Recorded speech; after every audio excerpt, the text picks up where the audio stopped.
Nothing tests American patience quite like a Social Security office on a Tuesday morning. The lines are long, the forms are longer, and somewhere between the ticket machine and the plastic chairs, retirement stops feeling like a reward and starts feeling like a second job. These are the complaints, meltdowns, and pure human moments that prove it. 1. Standing in line at a Baltimore field office at 7 in the morning, a retired truck driver started shouting that the government owed him back pay for every winter he ever worked in the snow. He said the cold years should count double. A clerk politely explained that snow is not a benefit category. He demanded a supervisor, then a senator, then a lawyer, then a hot coffee. Somehow he left with none of them, and the line behind him aged another 10 minutes just watching it happen. 2. Over at a busy Phoenix office, a woman in a wide floral hat announced she wanted her Social Security check paid in gold coins because paper money, in her words, was a scam invented by banks with too many mirrors in the lobby. The clerk offered direct deposit.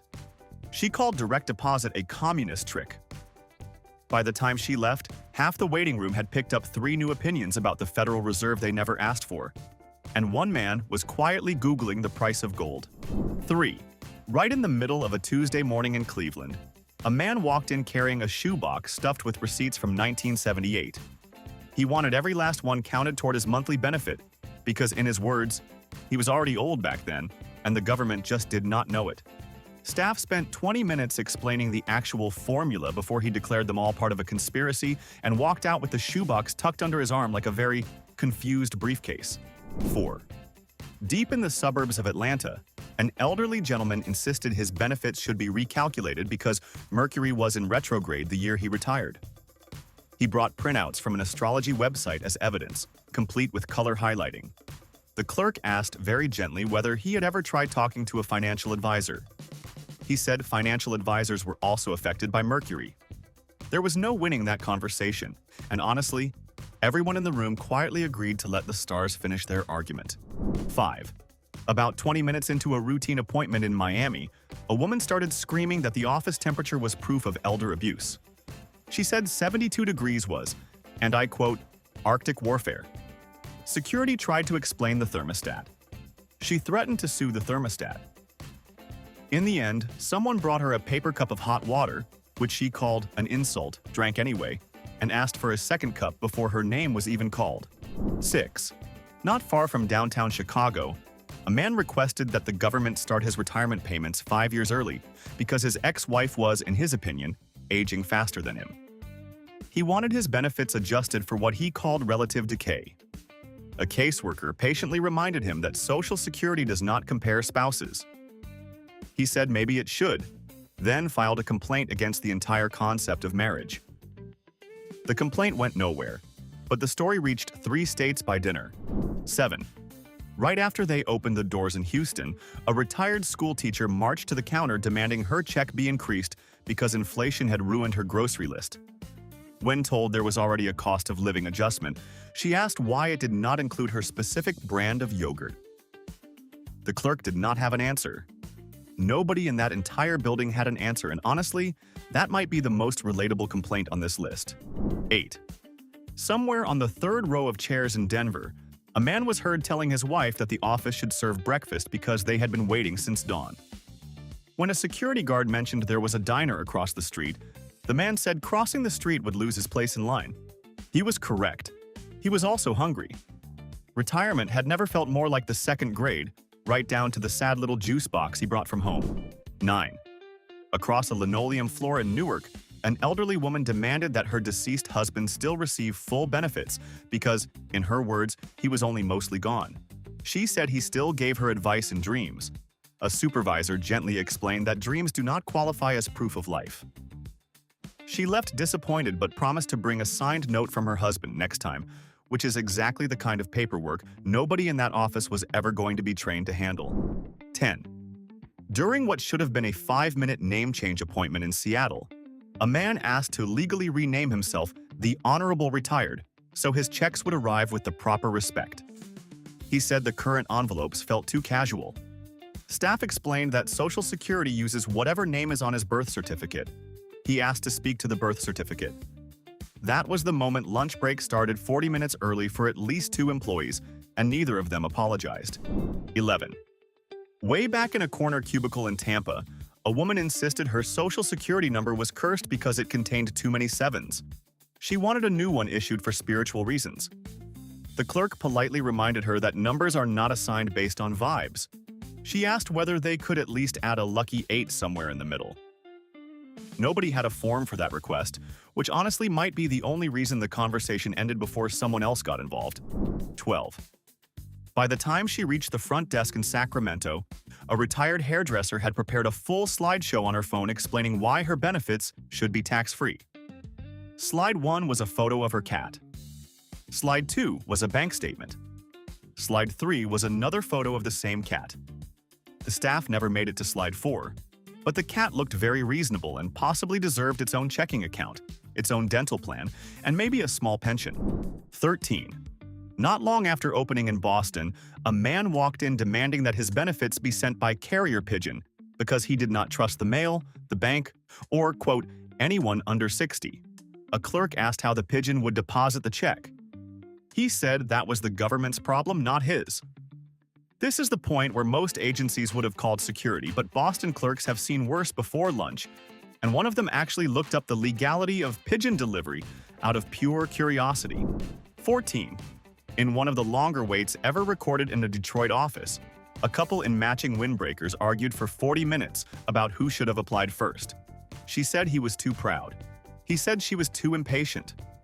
By the time they reached the counter, they had forgotten why they came. The clerk offered them each a fresh ticket. They took separate ones and sat on opposite sides of the room, glaring across the fluorescent lighting like two retired boxers. 15.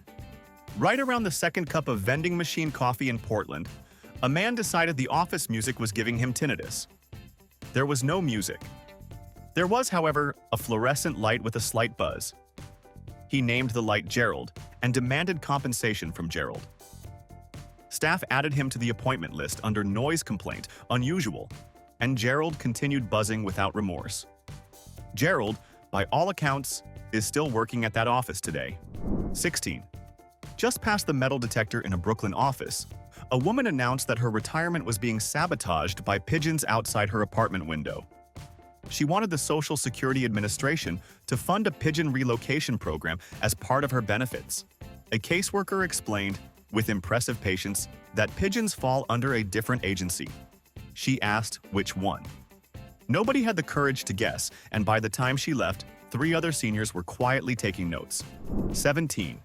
After nearly 2 hours in the waiting room in Kansas City, a retired mechanic complained that the plastic chairs were designed by people who had never met a spine. He was not wrong. He was, however, very loud about it. Staff offered him a standing spot by the window. He said standing was for people who still had cartilage. He sat back down, sighed dramatically, and became the unofficial mayor of that row for the rest of the afternoon. 18. Somewhere between the intake form and the first cup of water in San Diego, a man tried to argue that his golden retriever should be listed as a dependent because, in his words, she does more work than my son-in-law. The clerk laughed once, then remembered where she was and stopped.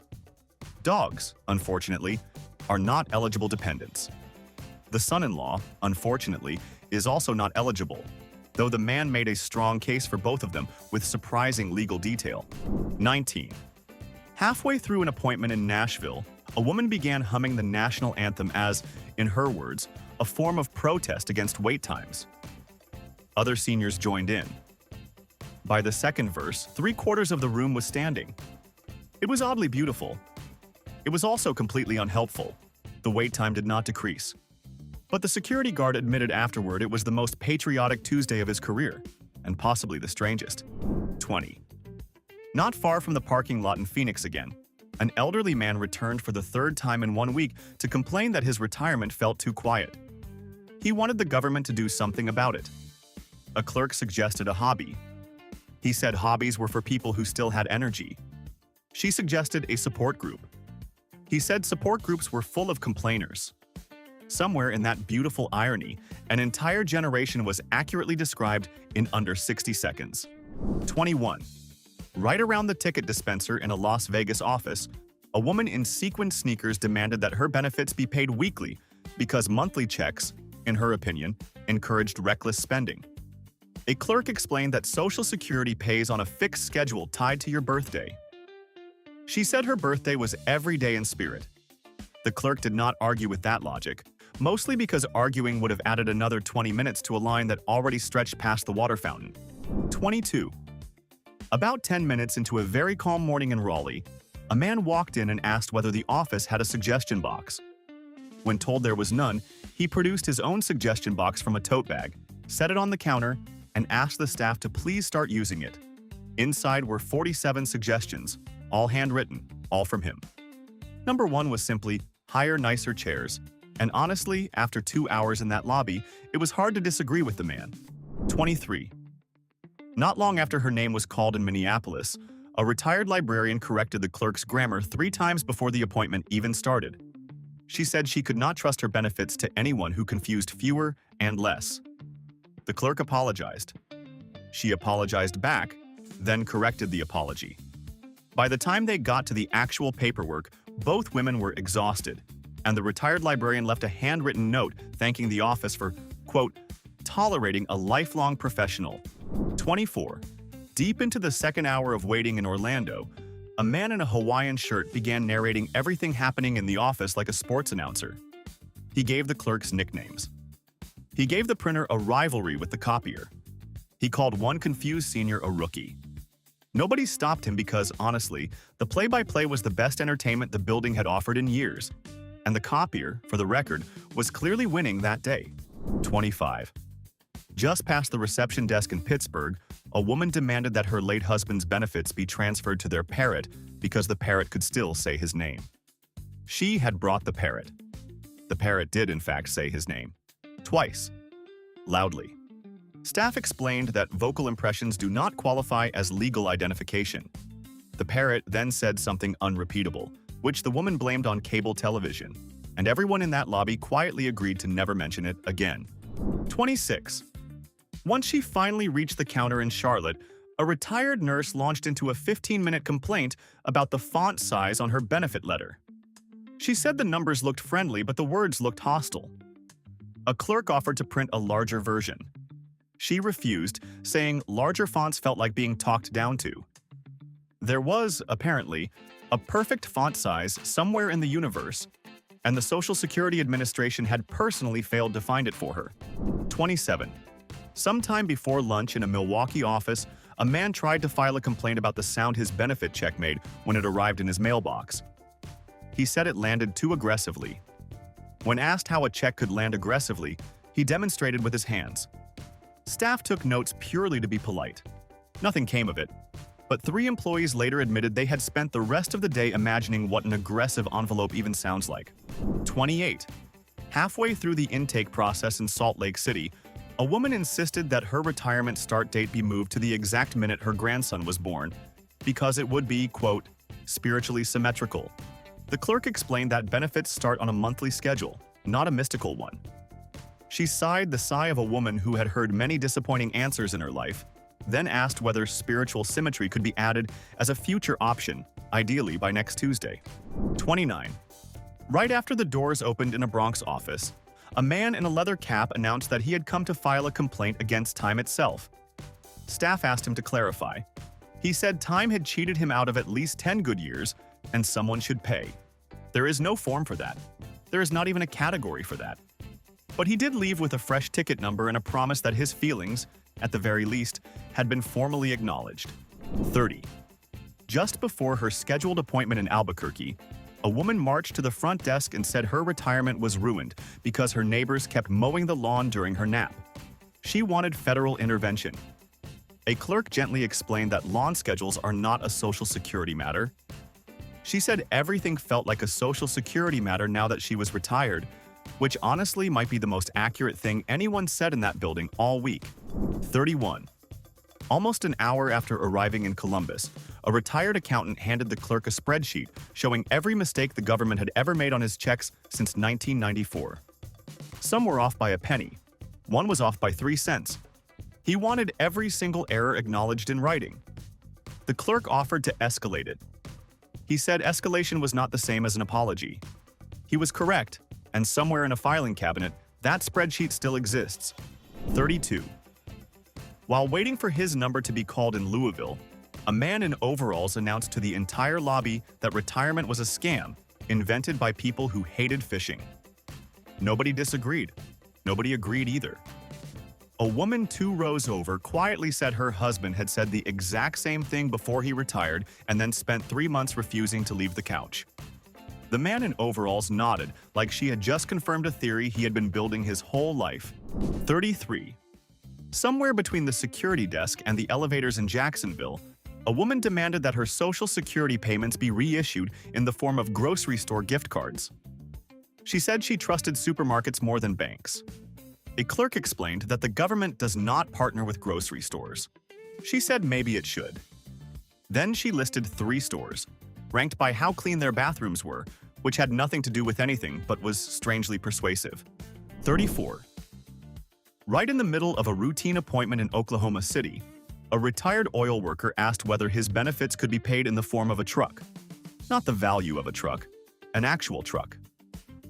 He said cash felt too fragile. Staff politely explained that Social Security does not issue vehicles. He asked what about a small one. There was no correct answer to that question, and the caseworker later said it was the highlight of her month. 35. Not far from the front entrance in Providence, a man walked in carrying a laminated timeline of every job he had ever held, complete with color-coded arrows and small emotional annotations. He wanted every single job recounted for his benefit calculation. Some jobs lasted 3 days. One was babysitting his cousin in 1962. Staff took the timeline seriously because it was, honestly, the most impressive document that lobby had seen since the invention of the fax machine. 36.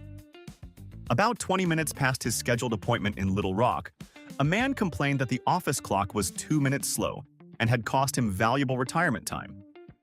He wanted compensation for those 2 minutes. Staff explained that time is not compensable. He said, "Tell that to my ex-wife." Everyone laughed briefly and then remembered they were in a Social Security office, which is possibly the least appropriate place in America to laugh out loud about divorce. 37. Just as she reached the counter in Buffalo, a woman announced that she had a very specific complaint and she was going to deliver it in 3 parts. Part 1 was about the parking lot. Part 2 was about the receptionist's perfume. Part 3 was, apparently, still being written. The clerk waited patiently through parts 1 and 2, and part 3 never actually arrived, which somehow felt like the most satisfying ending possible for everyone involved. 38. Deep into the afternoon rush in Fresno, a retired farmer complained that the office had no window facing east. He said morning light was medically necessary at his age. A supervisor explained the building layout was not adjustable. He said maybe they should move the whole building. Nobody had a response to that, and honestly, when you have been a farmer for 50 years, the idea of relocating a federal building probably feels perfectly reasonable. 39. Right after her paperwork was processed in Rochester, a woman turned around at the door and marched back to complain that the pen she signed with was too heavy. She said heavy pens caused wrist arthritis, and she would like a lighter one for the historical record. Staff offered her a lighter pen. She declined, saying the moment had passed. She left with grievance still intact, dignity fully preserved, and a strong opinion about pen weight that nobody asked for. 40. Somewhere between the front doors and the ticket kiosk in San Antonio, an elderly man tried to file a complaint about the sound his own knees made when he stood up. He said it started the day his benefits began. He wanted to know if there was a connection. A clerk gently suggested seeing a doctor. He said doctors were also part of the government now, and honestly, in his defense, a lot of paperwork does feel connected these days. 41. Once he finally sat down with a caseworker in Wichita, a man produced a handwritten list titled, "Things the Government Owes Me." It included a canoe, 3 weekends of good weather, and, mysteriously, a working relationship with his son. The caseworker acknowledged the list politely and processed his actual paperwork. The man left satisfied, though not with a canoe. The son's situation, unfortunately, remains unresolved to this day. 42. Not long after her ticket was called in Tucson, a retired dental hygienist complained that the receptionist had smiled at her too briefly. She said a proper retirement service required a full 3-second smile minimum. Staff apologized.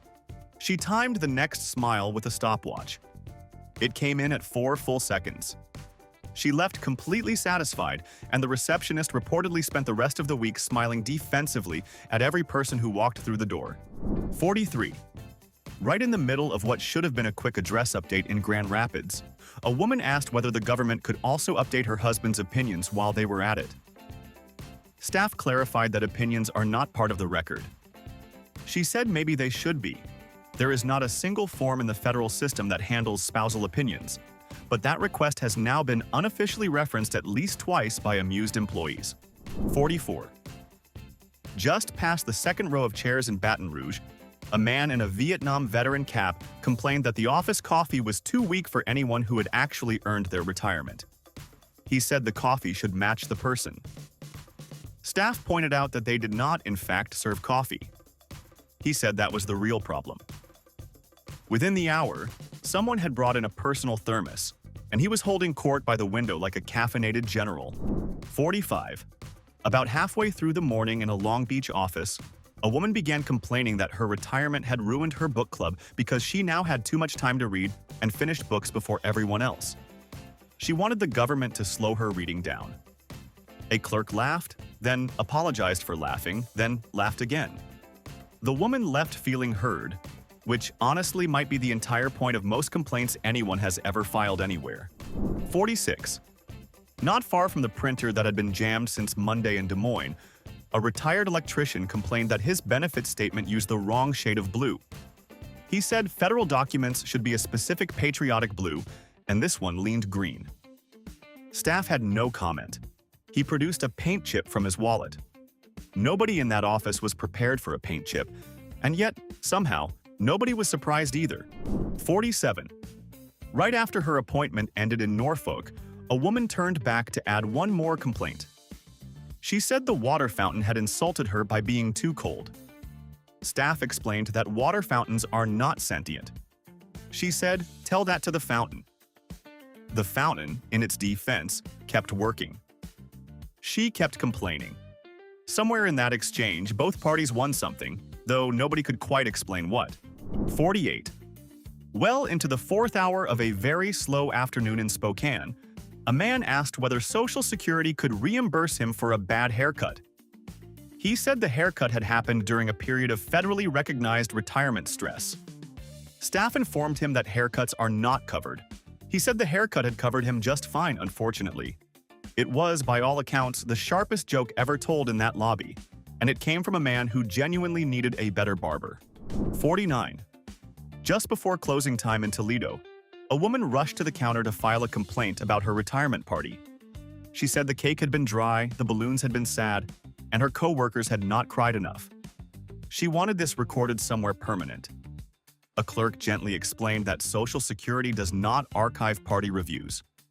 She said maybe someone should start, then left, with the dignity of a woman who had spoken truth to fluorescent lighting.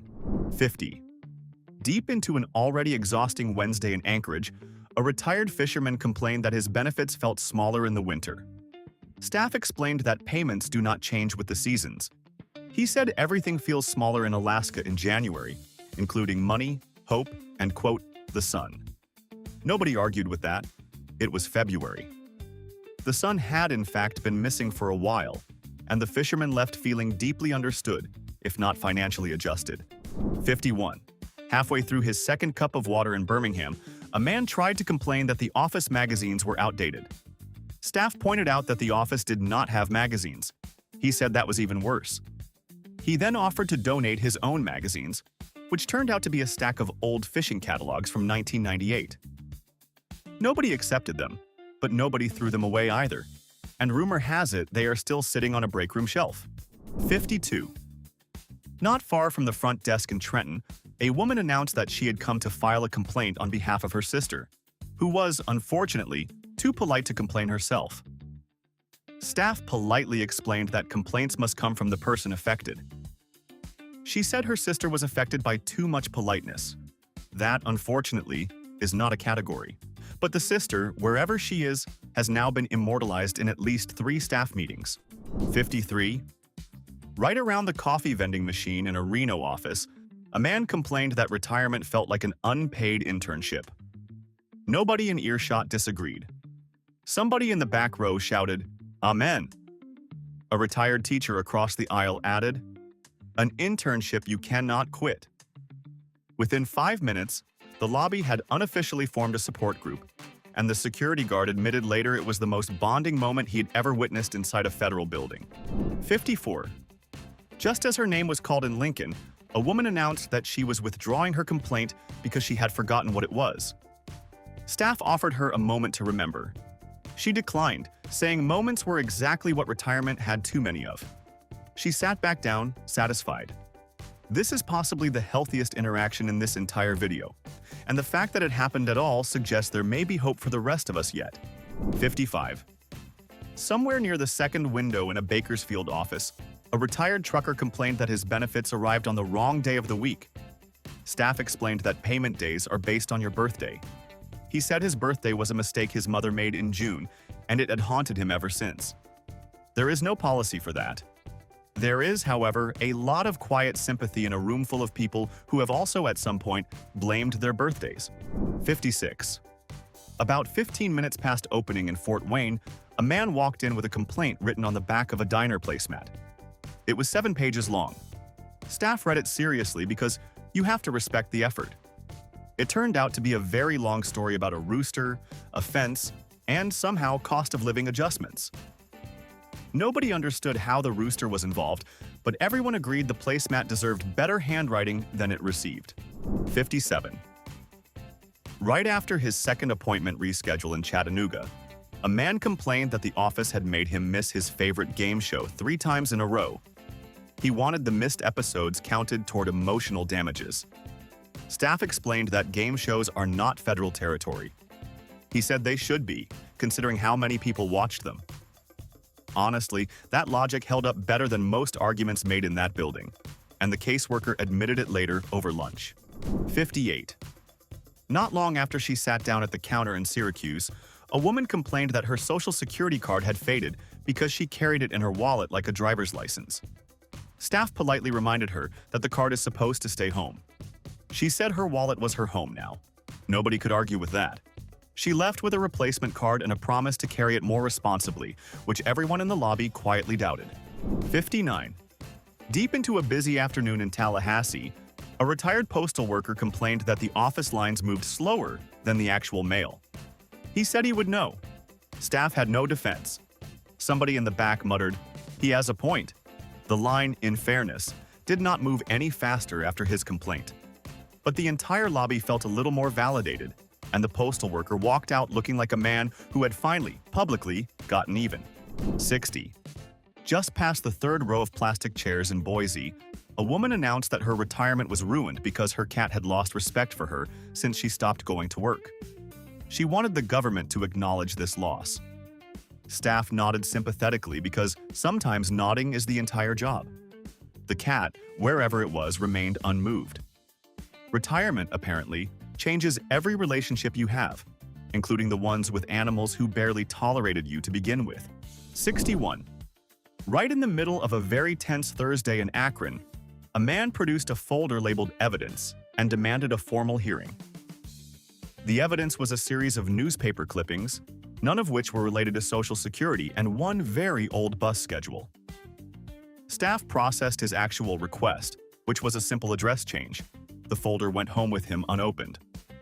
The bus schedule, tragically, was from a route that had been discontinued in 1987. 62. Not far from the water cooler in Springfield, a retired plumber complained that the office had no visible plumbing standards. He inspected the bathroom. He wrote a report. He submitted it to the front desk. Staff filed it under general feedback because there was nowhere else to put it.